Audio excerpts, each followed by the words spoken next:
Human thinking is born out of some neurological defect in the human species by UG Krishnamurti. Hello everyone, this is author PB Flower. Please check out my series on Amazon to digest heavy philosophical topics in a more palatable way. It is available to read as ebook for free if you are subscribed to Kindle Unlimited. Today I want to discuss humans. Stop whatever you're thinking and tell me if you ever wondered that humans are the only species that seem to be thought-driven. We can't be too sure, but that is how it seems, since we cannot interpret thoughts unless they are put into words. And no other species talks like us. They don't have speech ability. Speech is a gift, they say. So is the opposing thumb. We are apparently the most evolved species, or the Homo sapiens. Evolved in what sense though? The question also cannot be answered without thinking. And even when you are not thinking, it is a retrieval of memory which was written in the past as an experience by our thoughts. We do call ourselves evolved, but aren't we the most unfit species to survive in nature as is? Can we sit through storms by using what nature gave without any additional tools? Possibility is not zero, but it is lean, and it heavily depends on where on the globe we are. The weather, food supply, water, and oxygen supply is directly proportional to our survival, and presence of predators is inversely proportional to our survival. Perhaps we are put here on Earth as an experiment or just by accident, but I strongly suspect that we do not belong here. And that is why thought is our only friend.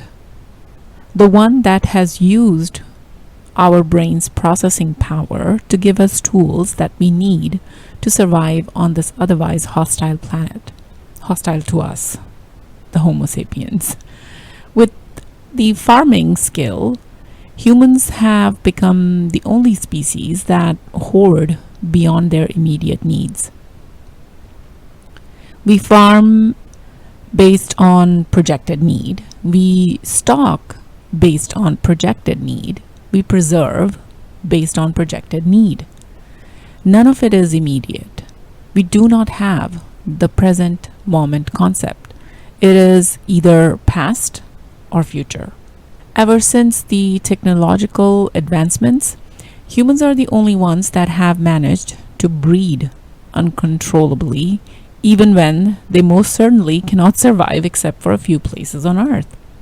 We have exploited technology to travel far and wide and populate the entire globe, appointing ourselves as the most evolved. And technologically, we are most evolved. We are. Over the years, we have been undeniably responsible for the extinction of countless other species because of this advancement. I do not believe in the bullshit theory of dinosaurs' extinction by natural causes. Well, thank you very much. You go and read those theories and you will see how absurd they all are. And it keeps changing. There are like so many out there. Now back to humans. We are the only species with destructive proclivities. None of the other species align with our damaging disposition. Not even nature comes close to what we can do in no time. A few days ago, I was discussing the current situation with my husband, and we drifted off to understand humans as a species. Who are we? Why are we so different from everything else around us? Why is there realization of so many differences between us and everything around us? My husband replied that perception of matter is realized by the mind. It loads the image and physicality for us. causing that separation? So I questioned him about people claiming to have out-of-body experience, where physicality is not there. So he said it is about memory recorded by playback of experiences back into the cellular memory structure. But it is not via sensual channel, like our senses. It's not from there. And so we concluded that maybe memory right is always by thought. Senses don't capture anything and use thought as an input channel. And it is always the thought that decides what to write and how much to write, streaming the world mind. Hence, we are all connected but divided because of this selective memory right and its reflection. I questioned him about death, because death is end of physicality. And also I'm writing another story another book actually, which focuses on philosophical take, challenging science some more than what I have done in my All Call None series. So my husband had this weird theory on death. He's a computer science graduate and was also a developer for many, many years. So he said that death is the natural weight of every being about to be enlightened. And so death has to happen in order for enlightenment to set in. In normal terms, an aging body turns the burden over to the kernel. Now, I have kernel concept very similar to what it is in computers in my series All Call None. As per me, DNA is not the only thing that dictates in us humans how we express ourselves physically when we are born. Kernel memory is life force memory, which is amassed memory of all the physical expressions we have happened to be in. And in my series All Call None, I've theorized this very elaborately, where the engineered being is more and more aware of the conspiracy against him as he expresses himself at different points in time and space. And the kernel memory dictates his behavior, influencing him. He could read memory from the kernel level, and that recall makes him realize the root of his existence. Similarly, in us humans, we have kernel recollections, and that is connected to the universal mind. It is the collective memory of this creation. We can't actively source it or read it, but it is there.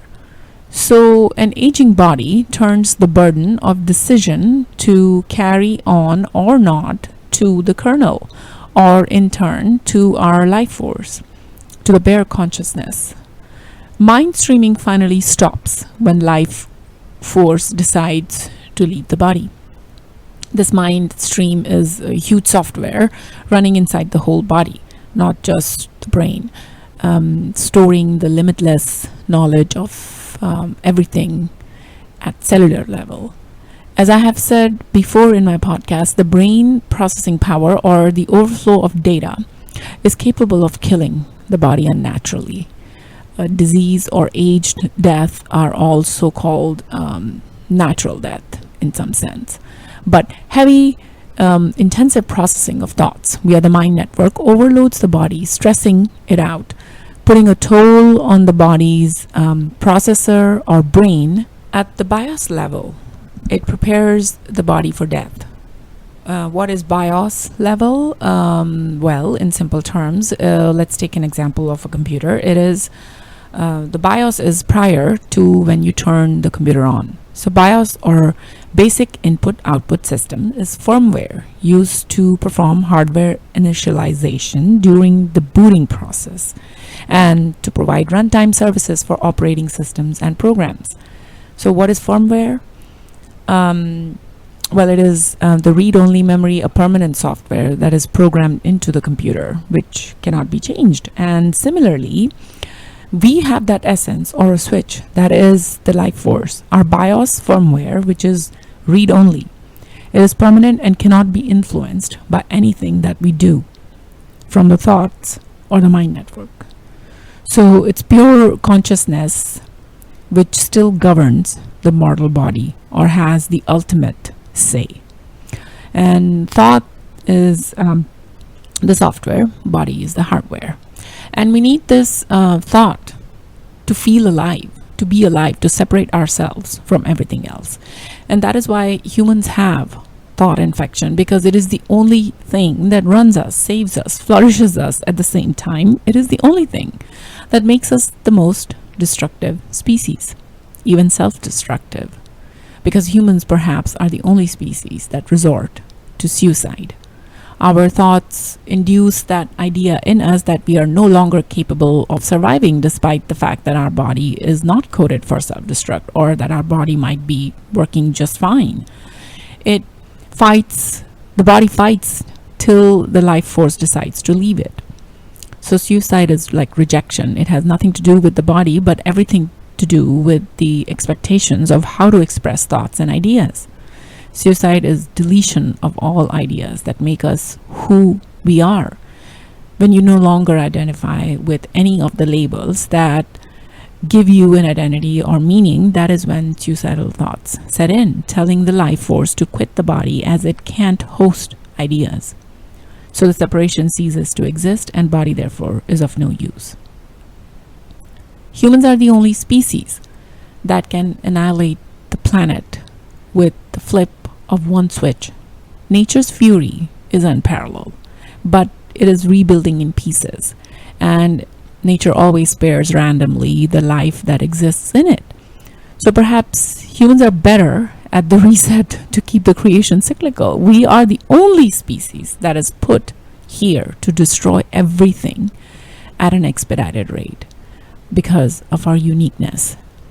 Anyone who is saving the planet is probably against the universal mind.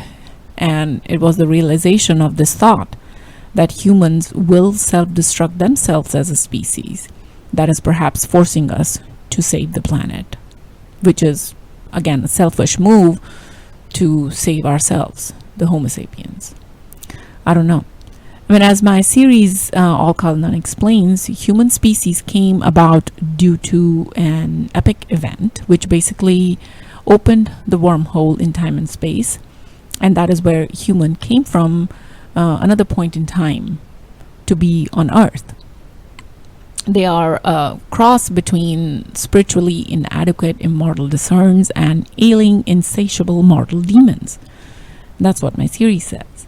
And science says, the theory of evolution, I mean, that every fetus looks the same and starts the same, progressing to set the separation. So looking at that, probably we humans are the ones that mimic other species when in the womb. We project whatever is out there, as we have all of that in us because of the collective memory. And so evolution and religious take can both coexist by that logic. Think about it.